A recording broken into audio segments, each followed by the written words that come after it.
Unacademy. कहाँ से आप हैं रश्मि जी? सर मैं भागलपुर से बिलोंग करती हूँ। भागलपुर। जी। और ग्रेजुएशन कब की है? 2020 में से। 2020? जी सर। किस सब्जेक्ट में की? जूलॉजी।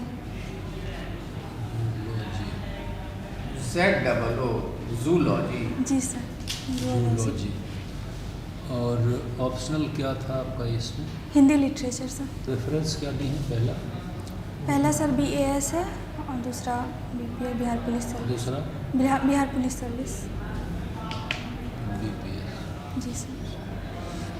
तीसरा में भी होगा बिहार एजुकेशन सर्विस। स्कूलिंग कहाँ से हुआ आपका? जवाहर नवोदय विद्यालय से सर। जवाहर नवोदय विद्यालय। कहाँ? भागलपुर। भागलपुर से। जी सर। Very good. इंटर कहाँ से की? वहीं से सर, जवाहर नवोदय विद्यालय से 6 to 12th। और graduation? Graduation sir Tilka Manjhi university Bhagalpur. जी सर। अच्छा। TNB कॉलेज के संस्थापक कौन थे? TNB कॉलेज के सर अभी रिकॉल नहीं कर पा रही हूँ सर, सॉरी। कोई बात नहीं।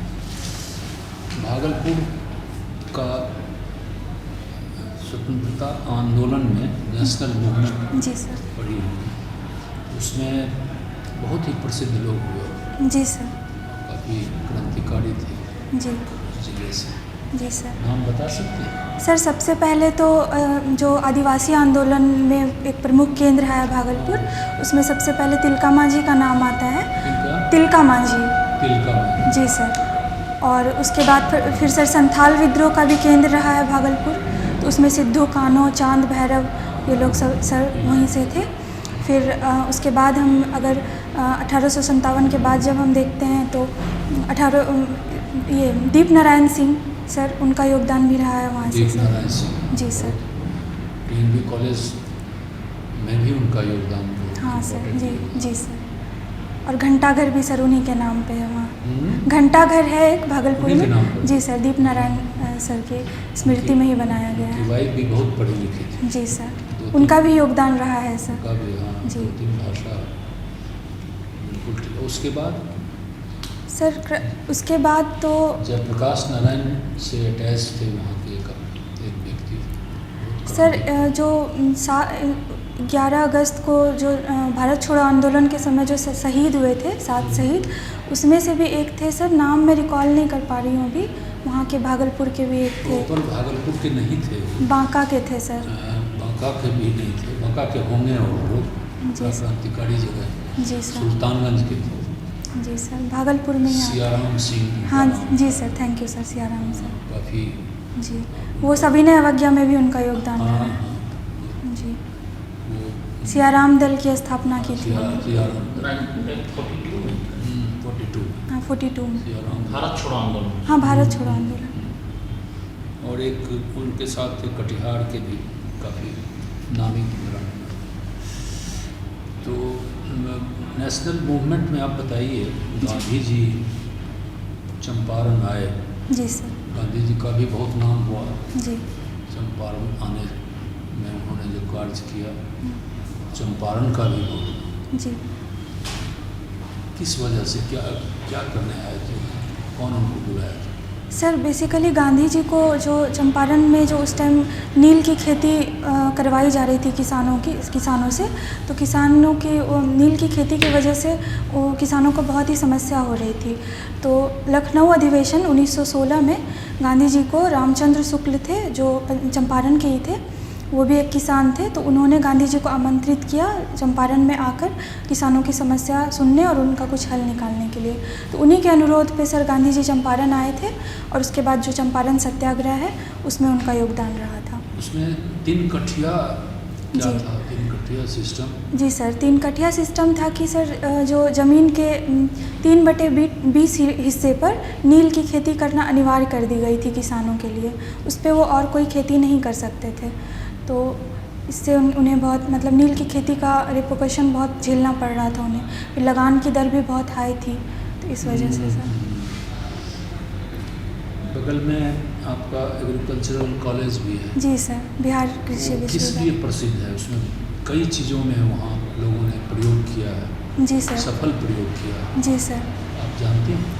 जी सर, उसमें बिहार एग्रीकल्चर यूनिवर्सिटी में रिसेंट में सर अभी कुछ जीएम क्रॉप्स की उसमें प्रयोग किया गया है जीएम क्रॉप्स पे, जिसमें एक धान की किस्म, उसमें सर एग्जैक्ट नाम याद नहीं आ रहा है, एक धान की किस्म का खोज किया गया है जिसको कि कम पानी में और एक्सट्रीम कंडीशन में भी उसको उगाया जा सकता है।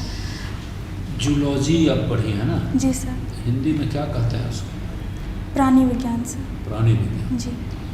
तो प्राणी विज्ञान, इसका क्या परिभाषा है? सर इसमें हम लोग जितने भी प्राणी हैं उसकी स्टडी की जाती है जूलॉजी के अंदर। ये बायोलॉजी की एक शाखा है, दो शाखाएं होती है, एक बॉटनी जिसमें हम लोग प्लांट्स के बारे में पढ़ते हैं, और जूलॉजी जिसमें जितने भी लिविंग ऑर्गेनिज्म है उसके बारे में पढ़ते हैं सर। जूलॉजी से प्राणी विज्ञान से संबंधित वहाँ कुछ रिसर्च होता है भागलपुर में सर। भागलपुर में प्राणी विज्ञान काफ़ी काम हुआ है उस पर। सर एक तो डॉल्फिन अभ्यारण्य है सर वहाँ पे, कहलगांव से लेकर सुल्तानगंज तक के गंगा के क्षेत्र को रिजर्व किया गया है डॉल्फिन के लिए। तो और उसी पे वही है सर फिलहाल तो कौन किया है काम? Sorry sir? किन्होंने काम किया है डॉल्फिन के ऊपर? उसमें कोई प्रोफेसर हैं वहाँ सर, काफ़ी रुचि लेते हैं? सॉरी सर, रिसर्च किया है इस बारे में जानकारी नहीं है इस सर। बारे में? और सर पक्षी अभ्यारण्य भी है भागलपुर में। अच्छा। जी सर। तो इंडियन हिस्ट्री आप पढ़ी होंगी जनरल साइंस जी सर। स्टडीज़ में? जी सर। तो इंडियन हिस्ट्री में एंशिएंट इंडियन हिस्ट्री में आप बता सकते हैं जिसमें आपको काफ़ी अच्छा लगा कोई चीज़, कोई टॉपिक? एंशिएंट हिस्ट्री में सर एंशिएंट हिस्ट्री में मुझे मैं वैदिक काल से प्रभावित हूँ, क्योंकि वैदिक काल? जी सर, क्योंकि उसमें स्त्रियों की जो स्थिति थी वो बहुत अच्छी है उसमें। स्त्रियों की जी सर, उसमें बहुत सारी जैसे लोपामुद्रा थी और भी बहुत सारी ऋषि। तो वैदिक काल जो है जी कितने भाग में विभक्त है? सर वैदिक काल भाग में सर, भाग तो इसके बारे में सर श्योर नहीं हूँ, लेकिन उसमें 4 वेदों की रचना की गई है सर। नहीं, वैदिक काल का भी डिवीज़न है सर। एक तो वैदिक काल है, उत्तर वैदिक काल है सर। उत्तर वैदिक काल, हाँ वो भी वैदिक काल ही कहलाता है, उत्तर वैदिक काल। जी सर। उत्तर क्या हुआ? पोस्ट वैदिक। जी सर, वैदिक काल के बाद का समय। और दूसरा हुआ अर्ली वैदिक। हाँ, पूर्व वैदिक काल। पूर्व वैदिक काल। जी सर। आप जो बोल रही हैं सो किस काल के बारे में बोल रही हैं? सर पूर्व वैदिक काल के बारे में। पूर्व वैदिक काल। जी सर। हाँ, अब बताइए। जी सर, उसमें महिलाओं की जो स्थिति थी वो अपेक्षाकृत बहुत ही अच्छी रही है। उसके बाद से फिर धीरे धीरे उत्तर वैदिक काल से महिलाओं की स्थिति में कौन कौन विद्वासी महिलाएं थी वैदिक काल में? सर लोपामुद्रा थी और लोपामुद्रा थी। और सर अभी रिकॉल नहीं कर पा रही हूँ नाम, पढ़ा है पर रिकॉल नहीं हो पा रहा है। और क्या फैसिलिटी था महिलाओं के लिए? सर वो किसी भी जो यज्ञ प्रयोजन होते थे उसमें भाग ले सकती थी, उन्हें पुरुषों के बराबर अधिकार प्राप्त थे, और मतलब कोई किसी तरह की भेदभाव नहीं की जाती थी महिलाओं और पुरुषों में, ऐसा था सर। ठीक है। और मॉडर्न पीरियड में जी सर। कौन सा आपको आकर्षित करता है? मॉडर्न पीरियड में मॉडर्न सर? में सर मॉडर्न पीरियड में तो जो हमारा स्वतंत्रता संग्राम रहा है उसका काल रहा है। जैसे कि जब से गांधी जी आए हैं उसके बाद, फिर गांधी जी के बाद आगमन के बाद से जो स्थिति रही है उसमें उन्होंने जो मतलब सारी जनता को जो गांधी जी ने भी एक सहयोगात्मक आंदोलन प्रारंभ में किया था। जी। फिर असहयोग आंदोलन किया। जी सर। उसका क्या पीरियड है, कुछ याद है? सर असहयोग आंदोलन 1920 के समय किया था उन्होंने, असहयोग आंदोलन। जी सर। फिर सत्याग्रह किया। सर उसके बाद हुआ है ये सविनय अवज्ञा आंदोलन सर, नमक सत्याग्रह, वो 1930 में शुरू किया गया था उनके द्वारा। और एक व्यक्तिगत सत्याग्रह जी सर, 1940 में। कब किए थे? 1940 में सर। 1940। जी। ठीक है। रश्मि जी सर। भागलपुर से आप पढ़ी हैं। जी सर। ये भागलपुर यूनिवर्सिटी में एक बहुत विद्वान व्यक्ति वाइस चांसलर रहे थे, कौन? Sir Ramdhari Singh Dinkar sir. रहे थे ना? जी सर। हिंदी लिटरेचर भी आप पढ़ी हैं। जी सर। उनका एक पुस्तक रश्मि रथी था। जी सर। उसमें क्या है, रश्मि रथी में क्या उन्होंने वर्णन किया है? सर रश्मि रथी में उन्होंने कर्ण को नायक के रूप में रखा है और महाभारत के थ्रू उन्होंने बताया है कि जो मनुष्य होते हैं मतलब उनमें जन्म के आधार पर उसका कुछ भी हम लोग डिसाइड नहीं कर सकते हैं, उनके कर्म के आधार पर उनकी मूल्यांकन उनका होना चाहिए। अच्छा, अभी आप चेयरमैन साहब को बता रही थी कि भागलपुर में पक्षी अभयारण्य है। पक्षी अभयारण्य कहाँ है भागलपुर में? सर भागलपुर में है, मतलब एग्जैक्ट जगह तो उसको भागलपुर ही बोलते हैं सर। एग्जैक्ट मुझे जगह याद नहीं है सर, ज्योग्राफिकल एरिया, लेकिन है सर। अच्छा, उधर कोई सुंदरवन करके भी जगह है भागलपुर में, वहाँ क्या है? सुंदरवन नाम का कुछ? नहीं सर, सुंदरवन। अच्छा, कोई बात नहीं। ये बताइए कि वैदिक काल में आपने कहा अभी कि महिलाओं की बहुत अच्छी स्थिति रही है इसलिए आपको पसंद है। जी सर। तो उसके पश्चात क्या हुआ, महिलाओं की स्थिति में क्या हो गया सर? उसके वैदिक काल के बाद आज तक क्या हो गया? सर उसके पश्चात उत्तर वैदिक काल में वर्ण व्यवस्था प्रचलित होना शुरू हो गई थी, तो उसके बाद फिर महिलाओं की स्थिति में धीरे धीरे फिर गिरावट आने लगी उत्तर वैदिक काल से। क्यों, उसका कारण? सर वर्ण प्रेजेंट कंटेक्स्ट में बताइए, सर वर्तमान में क्या स्थिति है? वर्तमान में तो सर बहुत ही मतलब अभी सुधार हो रहा है, बहुत हो रहा सर, है। हाँ जी सर। सरकार भी इसके लिए बहुत ही ज़्यादा प्रयासरत है, बहुत सारी योजनाएं हैं जो चलाई जा रही है। अभी रिसेंटली नारी शक्ति वंदन अधिनियम भी आया है, तो उसमें राजनीतिक अधिकार भी महिलाओं को देने की बात की गई है, उनके लिए आरक्षण। तो वो तो जो सक्षम होंगे वहाँ पर सेलेक्ट होकर लोकसभा की बन जाएंगे मेंबर, तो उनसे क्या होगा? ग्रामीण क्षेत्र की महिलाओं को, बच्चों को, गर्ल्स को, उससे क्या होगा? सर सक्षम तो सर जैसे अधिकार दिए गए हैं तो फिर सारी महिलाओं को उसमें सर मिलेगा, मौका ज़रूर मिलेगा, क्योंकि रोटेशन बेसिस पे करने की बात की गई है। तो उसमें तो सर मिलना चाहिए, सबको मौका मिलना चाहिए अगर रोटेशन होगा तो। और अच्छा, ये भारत के चीफ जस्टिस कौन है? भारत के चीफ जस्टिस सर DY नहीं सर, सॉरी। हाँ, ठीक है। हाँ, चंद्रचूड़ सर। हाँ, अच्छा, उनसे रिलेटेड कोई न्यूज़ इधर जो आपकी नज़र में आया हो? सर कोई भी मतलब आप जो आपको ठीक लगा हो या सही नहीं लगा हो, कोई भी न्यूज़ जो आपके याद हो आपको? सर उनका जो मणिपुर में अभी हिंसा हुई थी, हाँ। उसके बाद सर उन्होंने सरकार को निर्देश दिया था कि आप जल्दी संज्ञान लें, नहीं तो फिर हम इस पे इंटरवीन करेंगे, जल्दी से जल्दी इस पर आप कीजिए। ओके। अच्छा, आपका हॉबी क्या है?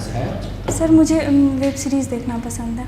वेब सीरीज़ देखना जी पसंद है। सर। कौन सा वेब सीरीज़ देखी है? सर रिसेंटली मैंने असुर देखी है, असुर 2, पंचायत देखी है सर। जी सर। पंचायत में क्या दिखाता है? सर पंचायत बहुत ही शायद साधारण, बिहार का ही दिखाता है। नहीं सर, बिहार से मिलता जुलता हाँ कुछ। सर यूपी की कहानी है उसमें, लेकिन यहाँ से कुछ मिलता जुलता है। हाँ सर, उसमें ग्रामीण परिवेश को दिखाया गया है कि एक जाते हैं वहाँ पंचायत समिति के अध्यक्ष के रूप में वो उनकी नौकरी होती है, और फिर वो साथ में तैयारी भी करते रहते हैं। समिति का अध्यक्ष के रूप में नहीं होती है, पंचायत सचिव। हाँ सॉरी सर, पंचायत सचिव। उसके बाद सॉरी सर जी, तो उसके बाद फिर वो वहाँ ग्रामीण परिवेश को दिखाया गया है और हल्के फुल्के तरीके से दिखाया गया है कि कैसे लोग गांव में अच्छा, ठीक है। आप जब यहाँ पे बिहार एडमिनिस्ट्रेटिव सर्विस में सेलेक्ट होके आइएगा, जी सर, तो यहाँ के लिए क्या क्या, किस दिशा में आपका प्रायोरिटी होगा, 2 बताइए हमें। सर सबसे पहले तो मेरी प्रायोरिटी रहेगी कि मैं महिलाओं के सशक्तिकरण के लिए काम करूँ सर। तो उसके लिए सबसे पहले मैं उनकी शिक्षा पे सबसे पहले मैं काम करना चाहूँगी, क्योंकि मुझे लगता है कि शिक्षा सबसे बेसिक चीज़ है। शिक्षा के बदौलत मतलब कुछ भी किया जा सकता है, प्रगति की जा सकती है। तो उसके लिए मैं सर तकनीकी शिक्षा की व्यवस्था ज़्यादा से ज़्यादा करना चाहूँगी महिलाओं के लिए। उसके बाद सर कानून व्यवस्था के लिए भी मैं काम कर सकती हूँ कि महिलाओं के प्रति जो सामाजिक मतलब घरेलू हिंसा है ये भी, या फिर वो डर से अभी भी डरती है, बहुत सारे केस रजिस्टर्ड नहीं हो पाते हैं। तो जो कानून और उनके बीच में जो एक खाई है उसे मैं पाटने का काम करूँगी। तो रजिस्टर नहीं हो पाती हैं, तो इसके लिए तो आप बिहार पुलिस सर्विस में और अच्छा काम कर सकती थी। आपके जहाँ पोस्टेड होते वहाँ सब केस आप रजिस्टर करवा देती, कम से कम इंस्ट्रक्शन देके। जी सर। क्या ऐसा लगता नहीं है? हाँ सर, ज़रूर मुझे लगता है ऐसा, लेकिन सर बिहार एडमिनिस्ट्रेशन में सर मेरे पास ज़्यादा विविधता होगी, मैं उसके अलावा और भी क्षेत्रों में सर काम कर सकती हूँ। इस वजह से सर। महिलाओं का लिटरेसी रेट क्या है बिहार का? सर 51.5% है सर। 51.5 है। जी सर। अच्छा, बिहार में अगर आपको उद्योग लगाने के लिए कहा जाए तो किस चीज़ का कहाँ लगाइएगा? सर बिहार में तो सबसे ज़्यादा संभावना कृषि आधारित उद्योग की है। तो सर मैं जैसे गंगा के किनारे के जो क्षेत्र है अभी ठीक है। दूसरा सर जो उत्तर बिहार में सर चंपारण का क्षेत्र है, वहाँ गन्ना चीनी उद्योग की संभावना है सर। फिर मिथिला क्षेत्र में मधुबनी के क्षेत्र में सर मखाना उद्योग, वहाँ उसकी संभावना है सर। और सर दक्षिण बिहार में भी सर जैसे वो मोटे अनाजों को हम प्राथमिकता दे सकते हैं। बिहार और झारखंड अलग हुआ, कब अलग हुआ? सर 2000 में। 2000 में। इससे बिहार को फायदा हुआ या नुकसान हुआ या कुछ भी नहीं हुआ? सर मुझे लगता है कि सर कहीं ना कहीं नुकसान ही हुआ, क्योंकि जो खनिज थे तो वो सारे मतलब झारखंड में चले गए। और कोई नुकसान? और सर विविधता थी जो झारखंड में थी, वो बहुत सारे जनजाति थे तो वो सारे वहाँ चले गए। फिर जो वन जो है, जंगल जो है, जो हरियाली थी जो वो भी वहाँ चले गए। तो सर ये सारे नुकसान मुझे। तो यहाँ कितना जंगल बच गया झारखंड अलग हो जाने के बाद? कितना % सर अभी एरिया का? सर अभी तो रिसेंट जो अभी आया है तो उसके अकॉर्डिंग सर 10.28% सर समथिंग है यहाँ पे जंगल, जबकि 33% मिनिमम कहा जाता है कि होना चाहिए। तो 10%। ठीक है। अच्छा, क्लाइमेट चेंज काफ़ी सुनने में आता है। जी सर। तो वास्तव में क्या क्लाइमेट चेंज हो रहा है या ये मैन मेड ऐसे ही कभी कोई रोड बना दे रहा है पहाड़ में तो उसके चलते वहाँ पे लैंडस्लाइड हो जा रहा है, या सही में आप मानती हैं कि क्लाइमेट चेंज हो रहा है? कैसे देखती हैं आप इसको? सर क्लाइमेट चेंज तो यथार्थ है सर, हो रहा है। और क्लाइमेट चेंज के रीज़न में प्राकृतिक रीज़न और जो मानव जनित रीज़न दोनों शामिल होते हैं। तो जैसे जो कंस्ट्रक्शन कार्य हो रहे हैं तो उससे जो मतलब तत्काल प्रभाव जो दिखाई देते हैं वो तो हैं ही सर, लेकिन उसके अलावा दीर्घकालिक प्रभाव के रूप में सर वो क्लाइमेट पे असर होता है उससे। तो क्लाइमेट चेंज तो सर सच्चाई है, वो तो हो रहा है। ठीक है। ये अभी G20 में जी सर पर्यावरण से रिलेटेड भी कोई मुद्दा निकल के आया? जी सर। वो क्या है? सर इंटरनेशनल बायोफ्यूल अलायंस की बात की गई है उसमें। और सर जो जलवायु परिवर्तन के लिए जो सर उसमें कुछ मतलब बजट की बात की गई है, $200 करोड़ की ऐसे सर। अच्छा, ठीक है, ओके। ये न्यूज़पेपर आप कौन सा पढ़ती हैं? सर मैं अभी सर मैं दैनिक जागरण ही दैनिक जागरण। और कुछ पढ़ती हैं? बस सर मतलब हिंदी साहित्य आपका ऑप्शनल है ना? जी सर। तो कोई साहित्य आप पढ़ी हैं, मतलब फिक्शन नॉवेल साहित्य से रिलेटेड? सर मैंने हिंदी साहित्य सर मतलब बीपीएससी के लिए जो भी पढ़ा है सर, उतना अलग से तो मैंने नहीं पढ़ा है, लेकिन बीपीएससी के सिलेबस में सर गोदान था वो मैंने पढ़ा है, जयशंकर प्रसाद की। अच्छा, Chandragupta. Apart from your syllabus ji sir. कोई इंग्लिश या हिंदी का कोई अच्छा बुक जो आप पढ़ी उसको साइट कर सकती हैं? कोई आप जो पढ़ी हो, नहीं पढ़ी हो तो कोई बात नहीं है। सर इंग्लिश की मैंने सर एक कहानी पढ़ी थी, द लास्ट लीफ, तो मुझे द लास्ट लीफ नॉवेल था या कहानी था? सर कहानी थी। ठीक है, वो किसका लिखा हुआ था? सर वो सर नाम रिकॉल कोई बात नहीं। तो क्या आपको कुछ इंस्पायरिंग लगा उसमें? जी सर। क्या? सर उसमें सर आशावादी दृष्टिकोण की बात की गई है।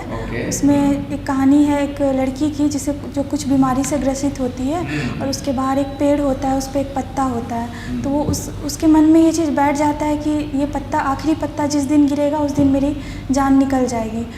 तो उसका एक होता है कोई साथी, तो सर वो ड्रॉ कर देता है वहाँ पत्ता उस पेड़ में, तो वो पत्ता कभी उसे लगता है कि वो पत्ता गिरा ही नहीं और वो सर्वाइव कर जाती है सर। और जैसे जैसे पत्ता गिर रहा था वो डिग्रेड हो रहा था, लेकिन वो उससे सर्वाइव कर जाती है। रश्मि बड़ा बढ़िया आप बताएंगे आप। अच्छा बताइए, भारत के किस नगर को मालिनी कहा जाता है? मालिनी? सॉरी सर, इस बारे में जानकारी नहीं है सर। आपके भागलपुर को मालिनी? हाँ सर पता नहीं था सर, थैंक यू बताने के लिए। भागलपुर का नाम पहले चंपा था। जी सर, चंपापुरी था, उसके पहले मालिनी था। सर थैंक यू सर, पता नहीं था ये। अच्छा बताइए, भविष्य का ईंधन किसको कहा जाता है? सर हाइड्रोजन को। हाइड्रोजन। जी। भारत उसके लिए बहुत प्रयास कर रहा है। जी सर। क्या प्रयास कर रहा है? सर हाइड्रोजन ग्रीन हाइड्रोजन नीति सर क्या भारत। उसके लिए कोई योजना भारत सरकार की, मोदी जी की सरकार ने चलाई है?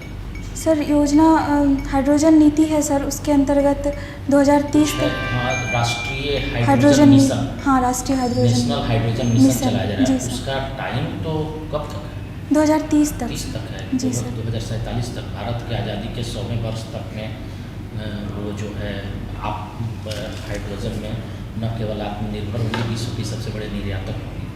हमारा टारगेट है 2047 तक का। जी अच्छा, सर, ठीक है। Thank you sir. अभी जी इलेक्ट्रिक व्हीकल्स में एक तत्व बहुत अब इम्पोर्टेंट हो गया है। अभी ईवी का युग है, सबसे बहुत ज़्यादा इम्पोर्टेंट है। वो तत्व कौन सा है? Sir lithium. लिथियम। जी सर। कहाँ अभी मिला है? बहुत बड़ा लिथियम भंडार। सर जम्मू कश्मीर में। जम्मू कश्मीर, बहुत बढ़िया। केमिस्ट्री तो आपका बढ़िया है। हिंदी का पहला व्याकरण कौन है? हिंदी का पहला व्याकरण सर पाणिनि का है सर। पाणिनि तो संस्कृत में। ओ सर सॉरी सर रिकॉल नहीं कर पा रही हूँ सर ये। हिंदी का पहला महाकाव्य कौन है? सर पृथ्वीराज रासो।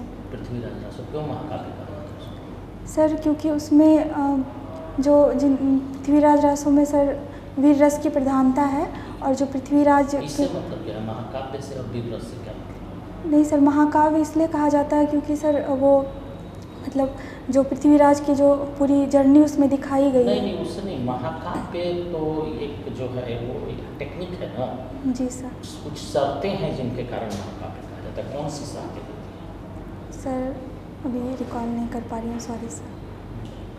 ठीक है, बताइएगा। UN women, sorry sir. संयुक्त राष्ट्र महिला, जी सर। यूएन वीमेन, जी महिलाओं के लिए पूरे वर्ल्ड की सबसे की स्थापना कब हुई थी? सर एग्जैक्ट ईयर याद नहीं है उसके सर। भी डायरेक्टर जनरल कौन है? विमेन के UN women. Sir sorry sir. भारतीय राष्ट्रीय महिला आयोग की अध्यक्ष कौन है? सर रेखा शर्मा है सर। बिहार राज्य महिला आयोग की? सर दिलमणि मिश्रा है शायद। दिलमणि मिश्रा वही है, कहीं हट गई। सर 4-5 साल। श्योर नहीं हूँ सर, रिकॉल अच्छा। नहीं हो पा रहा। बिहार से कितनी महिला सांसद लोकसभा में? बिहार से सर लोकसभा में सर एग्जैक्ट नंबर नहीं याद है सर, सॉरी सर। अगर लोकसभा में महिला बिल पास हो जी गया, जी सर। जो 128वां संविधान संशोधन, तो बिहार से कितनी महिला सांसद होंगी? बिहार से सर बिहार से 40 सीट है सर, तो 33%, तो सर 33% में हो जाएगा सर। मैथ्स केमिस्ट्री तो आपका ही है, तो मैं तो कोई भी करेंगे। हाँ सर, थोड़ा टाइम लग रहा है प्रेशर में टाइम। अच्छा ठीक है, प्रेशर में नहीं लीजिए, छोड़िए, ठीक है। ये सब देख लीजिएगा। जी सर। बिहार मंत्री परिषद में कितनी महिला मंत्री हैं? सर 12 है शायद। बिहार मंत्री परिषद में? अच्छा बिहार में सर एग्जैक्ट नंबर रिकॉल नहीं हो पाया, पढ़ा है सर रिकॉल नहीं हो पा रहा है। चलिए, भारत का MP हो जाएगा। हैं?